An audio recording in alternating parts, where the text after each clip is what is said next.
नमस्कार, हितगुज कार्यक्रमामध्ये आपलं स्वागत. मी प्रशांत सोनार. हितगुज कार्यक्रमाच्या माध्यमातून आपण चर्चा करत असतो ती विविध आजार आणि त्यांच्यावरील उपचारांची. आणि आजचा आपला विषय आहे सांधेदुखी आणि त्यावरील अत्याधुनिक असे उपचार. आणि यावर मार्गदर्शन करण्यासाठी आपल्या स्टुडिओमध्ये आलेले आहेत डॉक्टर चिंतन पटेल सर. सर नमस्कार, आपल्या कार्यक्रमामध्ये स्वागत. नमस्कार.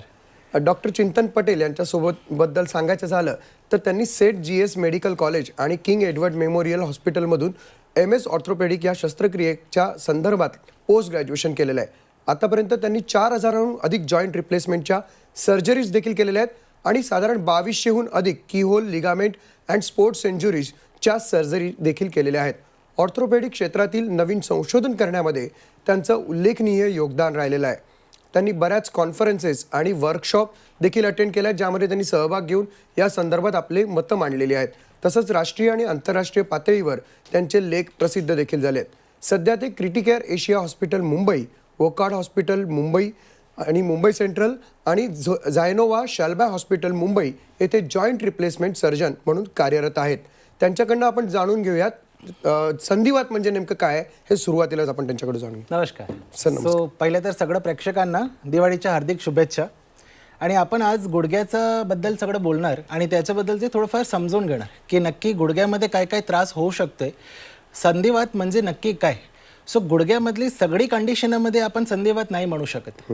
कुठल्या प्रकार असतात ज्याला आपण वाताचा प्रकार म्हणतात, हा सगळ्यांना आपण संधिवाता हिशोबाने आपण त्याला कॅटेगराईज करतो. पण नक्की संधिवात म्हणजे काय? संधिवात म्हणजे फक्त गुडघ्याची झीज असं नाही म्हणू शकत. गुडघ्याची झीज खूप प्रकाराने होते, खूप कारणाने होते. त्याच्यामधलं एक कारण आहे संधिवात.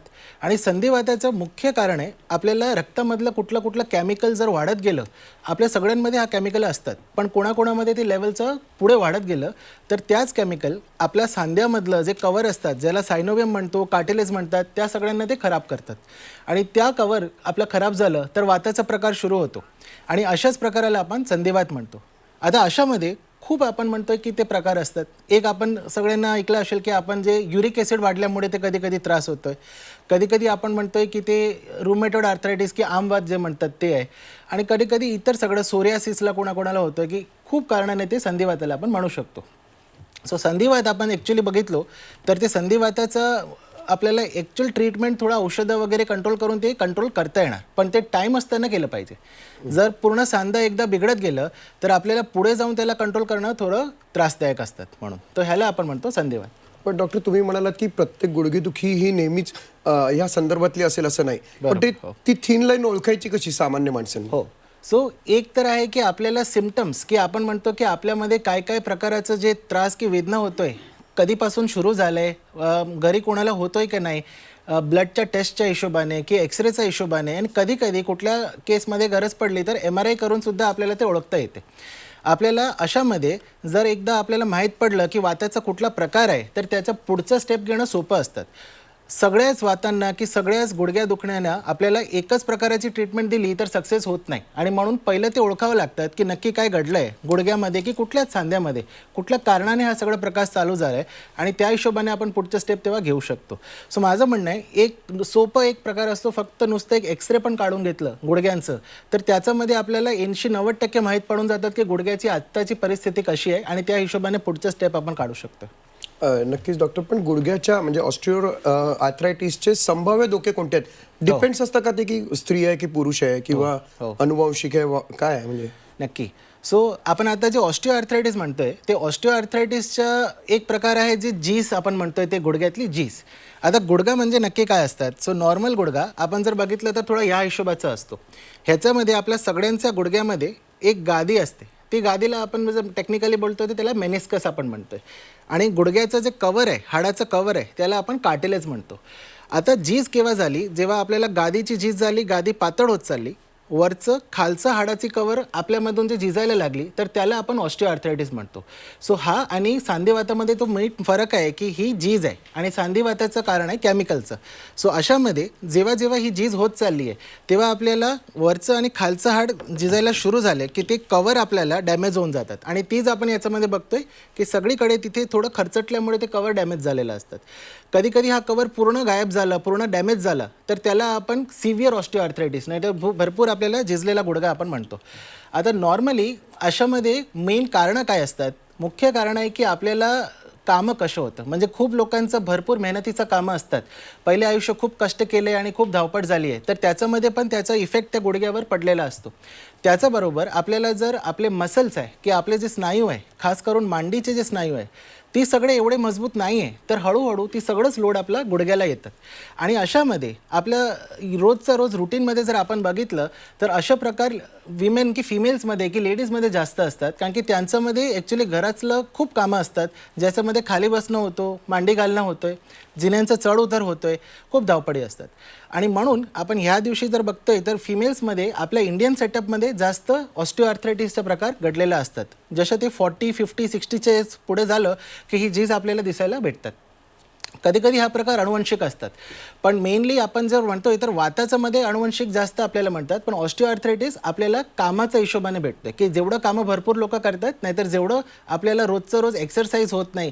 कोणाकोणाचं फक्त बसून पण भरपूर काम आहे, तासाने तास बसून असतात, हेवी आपल्याला जर बॉडीचं जर वेट वाढत चाललंय आणि हा सगळ्याच हिशोबाने गुडघ्यावरती लोड वाढत जातो. आणि म्हणून एकदा ते वाढत गेलं, पुढे झीज वाढत गेली की त्याला आपण कायमचं त्रास सुरू होतो गुडघ्याला. डॉक्टर, तुम्ही म्हणालात की जास्त करून महिलांना हा समस्या जास्त येते, तर महिला देखील आता मोठ्या प्रमाणात आपला कार्यक्रम लाईव्ह बघत असतील, तर तुम्ही जो संपर्क दिलेला आहे त्यावर देखील तुम्ही डॉक्टरांना संपर्क करून तुमच्या मनातले प्रश्न जे आहेत ते तिथे विचारा किंवा त्यावरती उपचार देखील करा. पण डॉक्टर, याची लक्षणं म्हणजे निदान आणि कशा पद्धतीने करायचं? सो सगळ्यात पहिले आपल्याला गुडघ्याचं कुठलंच दुखणं जर आपल्याला 1, 10, 15, 20 दिवसाचं पुढे चाललंय तर त्याला दुर्लक्ष नाही केलं पाहिजे. कधी कधी आपण फक्त गुडघ्याला काहीतरी आपण मुरगडलं की आपण पडलो की काय आपल्याला लागलं तेव्हा पण ते होऊ शकतं, ते खूप रुटीन आहे. पण ते आपल्याला जर 15-20 दिवसाचं पुढे चाललंय म्हणे की आतमधलं काहीतरी डॅमेज उरलंय आणि ते अजून बरं नाही झालंय आपल्या बॉडीच्या हिशोबाने, म्हणून सगळंच पहिले आपल्याला बघायचं की गुडघ्यामध्ये जर दुखणं चालू आहे, त्याच्याबरोबर जर सूज आहे आणि जर सूज पण खूप दिवसाने जर कमी होतच नाही, कधी कधी गुडघ्यामध्ये आपल्याला आवाज येतो, गुडघे वाजतात, कधी कटकट करून आपल्याला उठता बसताना चालताना की वाजतोय तरी आपल्याला माहीत पडतो की आतमध्ये काहीतरी घासतोय. आणि कधी कधी आपल्याला सकाळी सकाळी उठल्यावर गुडघे एकदम जाम झालेले असतात, आपल्याला उठायलाच होत नाही, एक 15-20 मिनटं थांबून घ्यावं लागतात, खाली बसताना त्रास होतो, मांडी घालताना त्रास होतो, जिना चढ उतर करताना त्रास होतो. हा सगळेच प्रकार असे आहे की आपल्याला नक्की माहीत पडतो की हा त्रास गुडघ्याचा आहे. सो गुडघ्याचा त्रास एकदा नक्की झालं की आपण त्याच्यावरचं पुढचा स्टेप घेऊ शकतो. तेव्हा उपचारांचे कोणते पर्याय उपलब्ध आहेत? हो, सो सगळ्यात पहिले आपण सगळ्यांना एक मेसेज तर आलंच पाहिजे की आपला गुडघा बिघडला नाहीच तर तोपर्यंत आपल्याला तीपर्यंत ते परिस्थितीला पुढे वाढवायचं नसतात. आणि म्हणून स्टार्टिंगमध्ये आपल्याला 3 फॅक्टर्स आपल्या लक्षात घ्यायचे. एक आहे की आपल्याला एक्सरसाइज थोडीफार ठेवायची, रोजची एक 15-20 मिनिटांची एक्सरसाइज पण आपण रोज ठेवली तर गुडघ्याचं पुढचं आणि वरचं खालचं मसल्सला मजबूत ठेवलं की ते झीज पुढे वाढत नाही. दुसरं आहे की आपल्याला वेट चेक थोडं ठेवायचं आहे. आपला रोजच्या मध्ये आपण बघतोय की खूप लोकांना जेव्हा वेटचे प्रॉब्लेम्स असतात, जेव्हा वजन वाढलेलं असतात, त्यांना गुडघ्याची झीज भरपूर झालेली असतात. आणि तिसरं कंडिशन आहे की आपल्याला जेवढं होत आलं आपल्या डाएटमध्ये प्रोटीनचा जास्त वापर करायचं आणि कार्बोहायड्रेट्सला थोडं कंट्रोलमध्ये ठेवायचं. सो हा सगळ्याच प्रकारमध्ये आपण त्याला वाचवू शकतो. पण एकदा गुडघ्याची झीज झाली तेव्हा काय करायचं? सो गुडघ्याची झीजचे आपलं म्हणते की आपल्यामध्ये ते 4 स्टेजेस असतात. पहिल्या स्टेजचे पासून आपल्याला चौथापर्यंत आपल्याला ती वाढलेल्या स्टेजमध्ये आपण त्या हिशोबाने डिसिजन घ्यावं लागतात.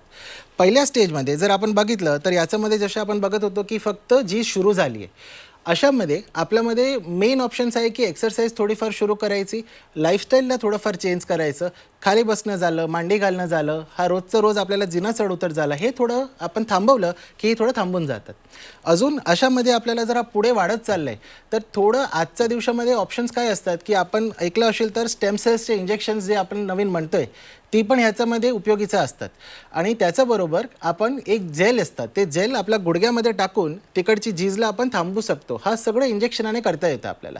पण एकदा ती झीज पुढे वाढली तर असे इंजेक्शनं पण काम लागत नाही आणि व्यायाम करून सुद्धा ते कमी होत नाही, तेव्हा आपल्याला पुढच्या स्टेप घ्यावं लागतात आणि तेव्हा बहुतेक ती स्टेप आपल्याला सर्जरीचा घ्यावं लागतात.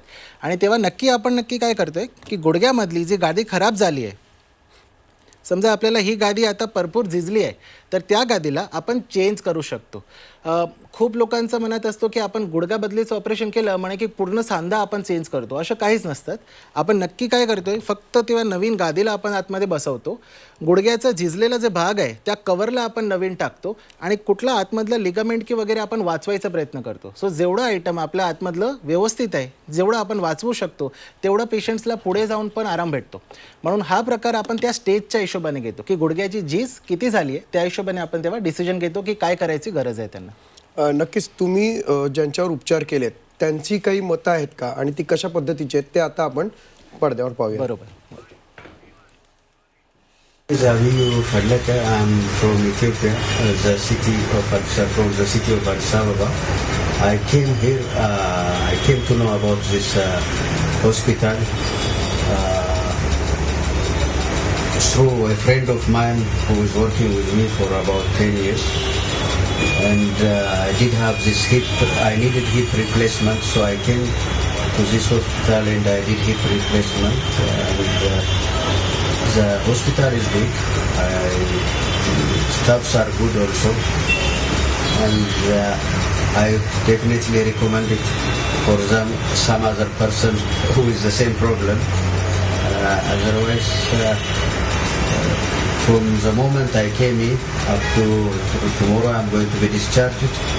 Everything went fine, and the staff are very cordial and voluntary to help. And this is all I can say. काय सांगाल डॉक्टर? हो. सो मी ह्यांचं म्हणतच होतो की हा पेशंट आपल्याला इथिओपियावरून आले होते. इंडियाचे भरपूर पेशंट्स आपल्या इथे असतात, पण आपल्याला हे इथिओपिया आणि तिथं खूप आफ्रिकन कंट्रीजला की दुसऱ्या कंट्रीजला पण हा कधी कधी फॅसिलिटीज नसतात. तर त्या फॅसिलिटीजसाठी आता इंडिया एक हॉट कॅपिटल झालं आहे. खास करून मुंबईला खूप पेशंट्स येतात ज्यांना जॉईंट रिप्लेसमेंटसाठी की इतर जॉईंटच्या प्रॉब्लेमसाठी आपल्याला इथे बेस्ट ट्रीटमेंट भेटतात. म्हणून ह्या पेशंटचं थोडं मी डिटेल सांगितलं तर ते इथिओपियावरून आले होते. त्यांना हिप जॉईंट नाहीतर खुबाचा जे सांधा म्हणतोय तो पूर्ण बिघडला होता. खूप वर्ष त्यांनी तिथे त्यांचा नेशनमध्ये तिथे काढलं होतं आणि तेव्हा त्यांना आपल्याकडे इथे आलं. आपण त्या जॉईंट रिप्लेसमेंटला सक्सेसफुली केल्याने 15 दिवसाने ते परत ते फ्लाईट घेऊन त्यांच्या कंट्रीला पुढे गेलं. सो त्यांचा अनुभव ते म्हणत होते की हा सगळ्यांची जे सोल्युशन आहे ते आपण करू शकतोय. फक्त एवढंच आहे की ते कंडिशनला ओळखणं महत्त्वाचं आहे आणि त्याचं बेस्ट सोल्युशन तेव्हा टाईमवरती काढताना आपल्याला ते पुढचं आयुष्य एकदम व्यवस्थित करू शकतोय ते आपल्याला ते मेसेज देतात. डॉक्टर, साधारणपणे गुडघा बदलण्याची शस्त्रक्रिया म्हणजे दुसऱ्या गुडघ्याचं प्रत्यारोपण वगैरे असं काही असतं का? काय असतं? सो अजून आपली टेक्नॉलॉजी एवढी पुढे नाही गेली आहे. जशा आपण ट्रान्सप्लांट्स म्हणतात लिव्हरला किडनीला, जशा आपण म्हणतो कधी कधी हार्ट कार्डियक ट्रान्सप्लांट्स आपण बघतोय, तसं गुडघ्यामध्ये आपण ट्रान्सप्लांट करत नाही. आपण त्याला फक्त इम्प्लांट म्हणजे आपला जे इथे आपण बघतोय की ते कृत्रिम नाहीतर सिंथेटिक की आर्टिफिशियल आपल्याला गादी तिथे बसवा लागतात. सो दुसऱ्यांचं काही गादी आपण घेत नाही. आपण फक्त त्याला आपण एक बनवलेल्या गादीला तिथे बसवतो. नक्कीच डॉक्टर.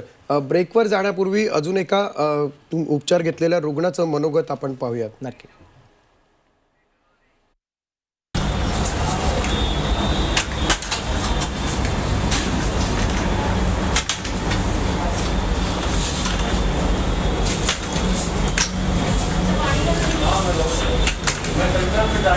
त्या सगळ्यामध्ये आता त्यांना थोडं आता कम्फर्टेबल वाटायला लागलं आणि ही पहिल्या दिवसाचाच त्यांचं आपण बघतोय तर क्लिप पहिल्या दिवसाची जेव्हा ऑपरेशन झाल्यानंतरचा पहिला दिवस आहे ते तेव्हाचं त्यांचं वॉकिंगचा एक क्लिप आहे. आणि जसं मी म्हणतो ते 15 दिवसाने तेव्हा परत ते आपल्या कंट्रीला फ्लाय करून परत पुढे गेले होते. नक्कीच. थोडक्यात रुग्णांनाही बरं वाटलं की डॉक्टरांनाही बरं वाटत असतं. तुर्तास वेळ झाली आहे एका ब्रेकची, पण आपण गुडघेदुखीच्या संदर्भात बोलतो आहोत. तुमच्यासाठी नक्कीच हा आवश्यक विषय असेल, पण एका ब्रेक नंतर. नमस्कार, हितगुज या कार्यक्रमात आपलं पुन्हा एकदा स्वागत. आपण चर्चा करतो आहोत गुडघ्याच्या संदर्भातल्या आजारांचे आणि त्याच्यावरील उपचारांची. डॉक्टर आपल्यासोबत आहेत. सर, रोबोटिक शस्त्रक्रिया म्हणजे काय आणि रोबोट्स म्हणजे गुडघा बदलण्याची शस्त्रक्रिया कशा पद्धतीने उपयोगी ठरू शकते? सो आजच्या दिवसात आपण ऐकलं आहे की रोबोटिक रिप्लेसमेंट्स होतोय. नी रिप्लेसमेंट असू द्या, हिप रिप्लेसमेंट असू द्या, ह्या सध्यामध्ये आपण रोबोटचा वापर करतोय. नक्की काय होतोय, रोबोट काय पूर्ण आपला रोल घेऊ शकत नाही. जे आपल्या मनुष्याचं जे इंटेलिजन्स आहे की त्याचं जर आपल्याला जे इनपुट्स आहे ते डायरेक्ट आपण रोबोटवर सोडू शकत नाही. पण रोबोट आपल्याला हेल्प करतो की आपली अक्युरेसी आणि प्रिसिजन थोडी वाढवता येते. त्याच्यामध्ये आपल्याला रोबोटला सगळं फीड करून द्यावंच लागतात. म्हणजे जेव्हा ऑपरेशन करणारे जे सर्जन आहे त्या सर्जनला मेन डिसिजन घ्यावंच लागतात की आपल्याला नक्की कुठल्या काय आपल्याला कंडिशन्स रोबोटला द्यायची आहे. रोबोट त्या हिशोबाने फॉलोअप करतो. So robot is something like आपण ॲड ऑन ॲडव्हान्टेज घेतो की आपल्या सर्जरीचा अजून आपल्याला फिनेस की आपल्याला जर ॲक्युरेसी आहे ते पुढे वाढले पाहिजे, व्यवस्थित झाली पाहिजे आणि कायमसाठी आपल्याला ते टेक्नॉलॉजीच्या हिशोबाने आपण पुढे वाढू शकतो. पण रोबोट डज नॉट मीन की त्याला आपण रिप्लेस करू शकणार. अजून आजच्या दिवशी आपल्याला असं काय रोबोटचं काय बेनिफिट नाही की सर्जनला ते रिप्लेस करू शकणार. तसं पण म्हणजे रोबोटिक सर्जरी व्यतिरिक्त अत्याधुनिक उपचार असे कुठले आहेत हो. या व्यतिरिक्त? सो यावेळी आपण रोबोटिक सर्जरी जी मी करतोय इथे आपल्याला बॉम्बेचा खूप हॉस्पिटल्समध्ये त्यामध्ये आपण रोबोटिक रिप्लेसमेंटमध्ये गुडघ्या बदलीमध्ये जे असं आपण म्हणतोय की नॉर्मली जर गादी बसवणं हे सगळं झालं त्याचं ॲक्युरेसी की त्याचं जर फिनेस आहे ते वाढवता आलं तर पेशंट्सला फायदा काय होतोय की त्यांना समजा पुढे जाऊन आपल्याला जर स्पोर्ट्स खेळायचं आहे, रनिंग करायचं आहे, कोणाकोणाला खाली बसायचं आहे, मांडी घालायची आहे, ट्रॅव्हलिंगचं कोणाला खूप आपल्याला म्हणतोय की हॉबी असतात, ह्या सगळ्यांना अशी ॲक्टिव्हिटीज करायला आय थिंक त्याला थोडं अजून बेनिफिट होऊन जातात. कारण की रोबोटच्या हिशोबाने आपली प्रिसिजन ॲक्युरेसी वाढली, त्यांची रिकव्हरी लवकर होऊन जातात. आणि आपण कधी कधी म्हणतो अजून हा ठरलेलं नाही आहे, आपला रिसर्चमध्ये वगैरे अजून ठरलं नाही आहे, पण आपण म्हणतोय की जर रोबोटने अजून ॲक्युरेसी वाढली तर पोस्ट ऑपरेटिव्ह पेन म्हणजे ऑपरेशन केल्यानंतरचं थोडंफार जे दुखणं असतात ती पण त्या हिशोबाने थोडं अजून कमी करता येतं आपल्याला. पण डॉक्टर तुम्ही म्हणजे ॲक्युरेसी बद्दल बोलतात, पण याचं पूर्ववत होण्यास मदत होते का नक्की? किती % होते? सो नॉर्मली जर आपण म्हणतो ह्याची रिप्लेसमेंटची जे रेट आहे, सक्सेस रेट आहे, ते आपण रोबोटचं सोडून पण आपण जर ॲक्च्युली बघितलं ना तर त्याची सक्सेस रेट खूप चांगली आहे. गुडघ्या बदलीची सक्सेस रेट आपण बघितलं तर माझ्या हिशोबाने नाही, पण आपलं जे जुनं रिसर्च सगळी झाली आहे त्या हिशोबाने पण 95 to 99% त्यांची सक्सेस रेट आहे ही रिप्लेसमेंट सर्जरीची. सो जस्ट इमॅजिन की आपण त्याच्यामध्ये अजून जर रोबोटचा वापर केला तर त्याची सक्सेस रेट किती अजून वाढत जाईल. आणि हा तर आता सुरुवात आहे, टेक्नॉलॉजी जशी वाढत चालली आहे त्या हिशोबाने अजून आपल्याला त्याचं बेनिफिट आपल्या कामामध्ये भेटणार आहे. नक्कीच डॉक्टर, कार्यक्रम संपायची वेळ झाली, पण प्रेक्षकांसाठी काय संदेश असेल? विशेषतः तुम्ही एक्सरसाइजबद्दल बोललात, पण बऱ्याच वेळा लोक म्हणतात अरे माझी तशीही एक्सरसाइज होते, तर त्याला काय उत्तर आहे? सो आपण नॉर्मली जर म्हणतोय की रोजचं कामामध्ये माझं एवढं चालणं होतंय की रोजचं कामामध्ये माझं उभे राहून कामं होत असतात, तर माझं त्यांच्यासाठी म्हणणं आहे की तुमचं एक एक्सरसाइजचा प्लॅन बनवून ठेवा की आपल्याला एक 10 ते 15 मिनिट ना आपण जर म्हणतो कार्डिओ म्हणजे सायकलिंग, वॉकिंग, ट्रेडमिल कुठलं तरी एक आपल्याला 15 मिनिट ठेवायचं. आणि इतर 15 मिनिटांसाठी थोडी आपल्याला स्ट्रेंथ ट्रेनिंग, नाहीतर आपण जर म्हणतो जिममध्ये जाऊन जर वेट ट्रेनिंग आपण थोडीफार केली आणि हे दोघांना कंबाईन केलं then it is a best approach to maintain your knees, की पुढे जाऊन गुडघ्याची झीज आपल्याला थांबवता येईल. नक्कीच डॉक्टरांनी आपल्याला खूप चांगल्या पद्धतीने मार्गदर्शन केलं आहे. मुख्य म्हणजे ॲक्युरेसी वाढवणाऱ्या या सगळ्या अत्याधुनिक उपचार आहेत. अर्थात ॲक्युरेसी वाढल्यामुळे सक्सेस रेशिओ देखील त्यांचा वाढतो आहे, पण सक्सेस रेशिओ कधी वाढू शकतो तर तुम्ही डॉक्टरांनी जे काही उपचार सांगितले आहेत ते जर योग्य वेळी योग्य केले तर. नाहीतर तुम्ही ते उपचार पाहिले नाहीत आणि तुम्ही म्हणाल डॉक्टरांना येऊन की बाबा हे अजून बरंच झालं नाही, तुम्ही तर असं म्हणत होतात, पण डॉक्टरांचा सांगण्याचा अर्थ बहुतेक तोच होता की तुम्ही सगळ्या गोष्टी जर फॉलो केल्यात, रेग्युलर एक्सरसाइज केलीत, तर या गोष्टींचा तुम्हाला फायदा चांगल्या रीतीने होऊ शकतो आणि तुमच्यावर केलेली अत्याधुनिक उपचार पद्धती जी सांधेदुखीच्या संदर्भात असेल ती योग्य पद्धतीने होऊ शकते. डॉक्टर, तुम्ही आज कार्यक्रमात आलात त्याबद्दल आपले धन्यवाद. डॉक्टर चिंतन पटेल सर आपल्यासोबत आले होते आणि त्यांनी सांधेदुखी आणि अत्याधुनिक उपचार या संदर्भात मार्गदर्शन केलं. तुर्तास वेळ झाली आता हितगुजमध्ये इथेच थांबण्याची. पाहत राहा झी 24 तास.